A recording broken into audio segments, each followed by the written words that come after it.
19th century, the Jewish migration, what was then the Ottoman Empire, to escape pogroms and other persecutions in Eastern Europe. And now they are doing same with Palestinian people.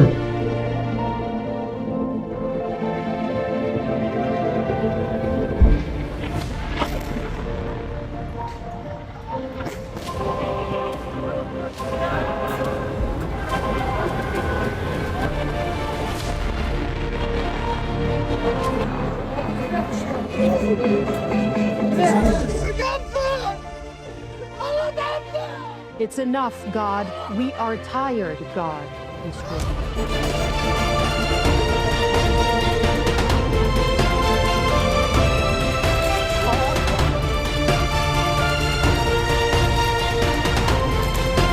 I know war. What's going on in Palestine right now is not a war. AIPAC is evil. AIPAC is evil. Evil. My fellow Americans, are you okay with that? Are you okay? And think, is this acceptable? How could it be done to you and your ancestors? And you turn around and you do it.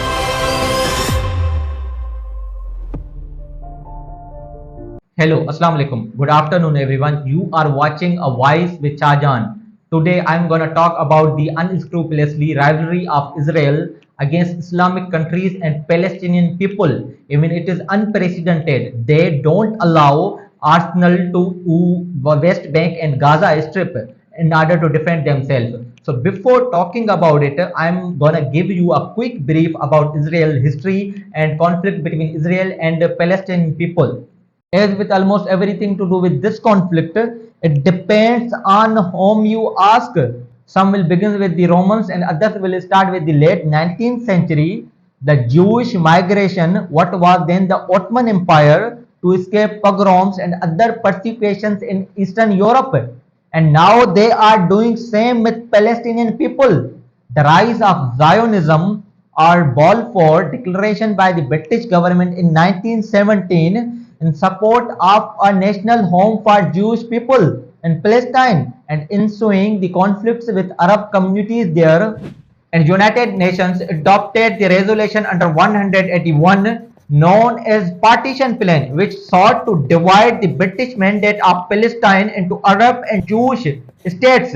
And then on 14th of May 1948, the state of Israel was created with sparking of first Arab and Jewish war. And war ended 1949 with Israel's victory. But 750,000 Palestinians were displaced and the territory was divided into three parts. First, state of Israel and West Bank of Jordan River, and third one, the Gaza Strip. And then in June 1967, following a series of maneuvers by Egyptian President Abdul Jamal Nasser, and Israel preemptively attacked Egyptian and Syrian air forces, starting with a 6-day war. And after war, Israel gained a territorial control over Sinai Peninsula, Gaza Strip from Egypt, West Bank and East Jerusalem from Jordan, Golan Heights from Syria. And after that, in 1987, hundreds of thousands of Palestinians living in Gaza Strip and West Bank rose up their rebellion against Israeli government, which is known for as First Intifada. And Intifada is an Arabic expression meaning shaking off.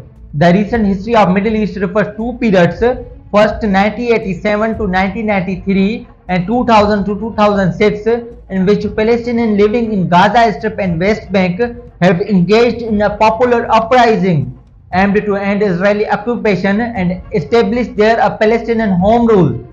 And in 1993, Oslo First Accords mediated the conflict with the setting up a framework for Palestinians to govern themselves in Gaza and West Bank, and at the same time enabled a mutual recognition between newly established Palestinian Authority and Israel's government. In 1995, Oslo Second Accords that expanded on the first agreement, adding provisions that mandated the complete withdrawal of Israel from 6 cities and 450 towns in West Bank.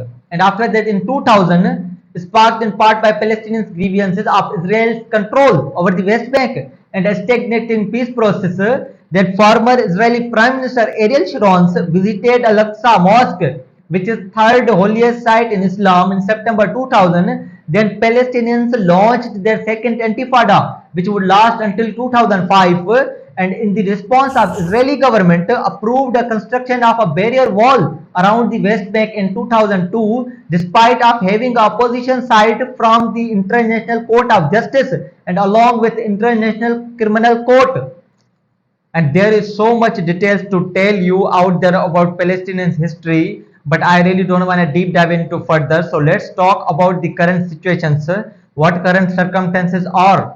It has been 467 days since Israel began its war against Palestinians in Gaza. That's more than 15 months of daily bombardments, death, injuries, displacement, and starvation. In past 15 months, at least 46,707 people have been killed in Gaza, which includes about more than 18,000 children. The death toll means 1 out of every 50 people has been killed in Gaza. Many analysts and right groups believe the real number killed is far more bigger. At least 110,000 people have been injured in Gaza as the result of war. An estimated 85,000 tons of explosives have been dropped on Gaza, according to the Environmental Quality Authority of Palestine. Experts predicted that it could take more than a decade to clear the debris left by the bombing, which totals more than 42 million tons, according to the UN Development Program. And on top of the work of the clearing rubble is the risk of dealing with unexploded bombs. The people of Gaza are starving. Israeli government are slaughtering them like animals.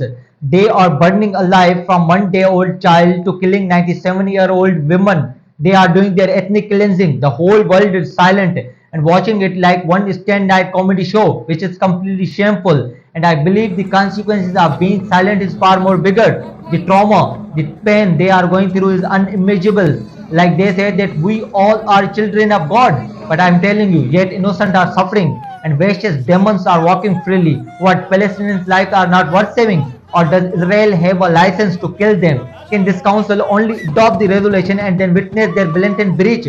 The whole world is demanding for self-inflicted powerless has to stop. In fact, US, the United States, is providing military aid to Israeli government, so Israel can continue their atrocities in Gaza. US provides to Israel at least $3.8 billion in military aid annually. Biden administration authorized $14 billion in further assistance to the country since the conflict Gaza began.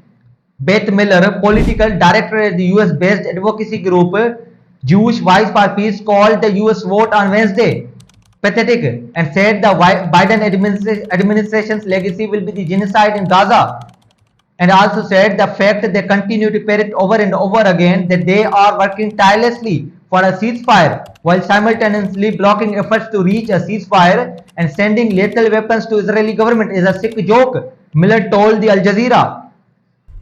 And also Donald J. Trump administration reversed long-standing US policy by cancelling funding for the UN Relief and Work Agency, which provides aid to Palestinian refugees.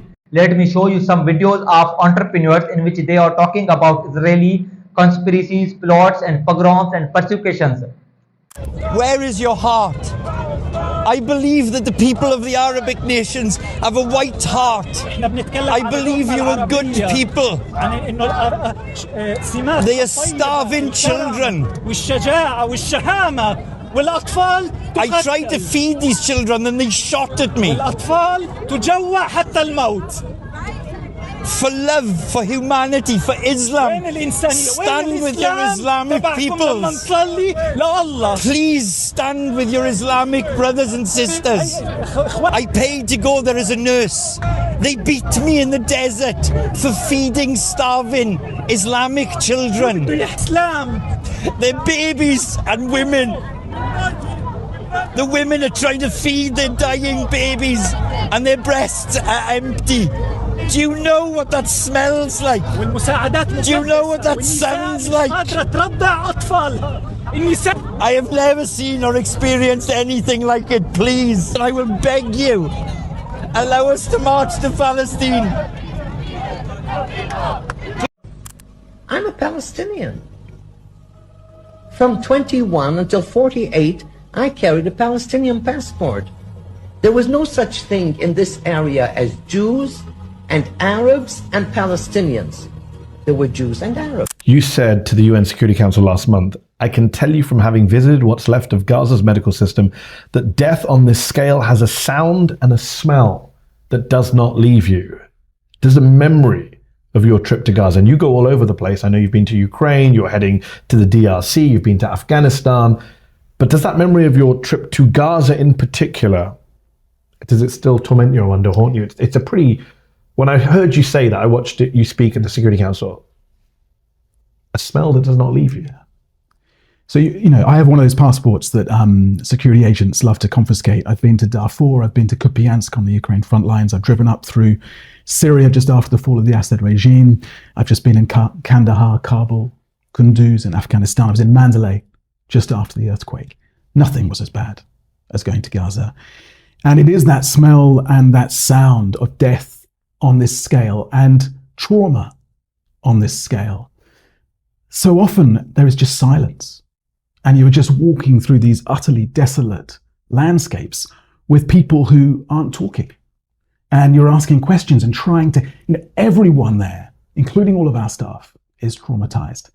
And so, yes, you do carry that with you. I think about it every single day. I've started therapy myself because I think that it's important that we find ways to deal with these experiences. Of course, because of your job in general or because of Gaza? Because of my job in general, but particularly because of experiences like going to Gaza and seeing death on that, being with people who have lost everything, including all of their children, sitting with a grandmother who basically watched her kid die in front of her from a sniper attack and bleed out on the road, and nurses get shot as they came to help her. So look, my experience is nothing like being someone living in Gaza, of course, or living in Darfur, or living in Afghanistan right now. But it's a heavy responsibility because you feel the obligation to share that story because you can't get in. Not just you, Mehdi, but the international media are not allowed in to cover this. Palestinian journalists inside Gaza are being killed in large numbers. And so we do feel this responsibility, this obligation to share these stories. My name is Alan Sparrow. I was with 3rd Special Forces Group. I was a sniper, assaulter, and a breacher. I know war. What's going on in Palestine right now is not a war. It's the genocide, it's the ethnic cleansing of a specific people to take their land. This is wrong. And there's nothing more American than speaking out against what's wrong. The US taxpayer is paying for this, which makes it even more frustrating. I'm paying for this. I am an American, I'm a patriot. This needs to stop. This needs to stop.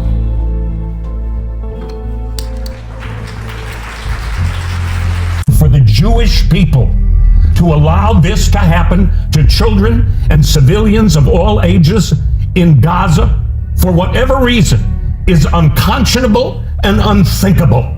And I ask you Jews everywhere all over the world to spend some time alone and think, is this acceptable? How could it be done to you and your ancestors?